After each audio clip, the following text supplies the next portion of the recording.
Diqqat, endi pasport pravani ko'tarib yurish shart emas. Telefoningizdagi rasmi yetadi.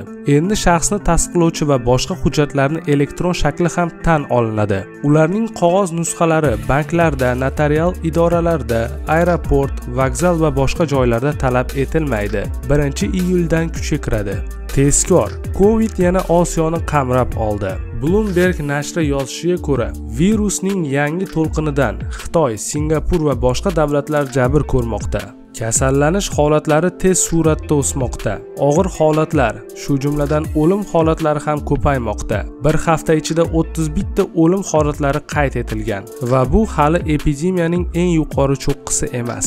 Singapur rasmiylari jamoat joylarida niqob taqishni tavsiya qilmoqda. Muhim news televideniyada ko'rsatilmaydigan maxfiy xabarlar kanaliga obuna bo'ling va bizni qo'llab-quvvatlang.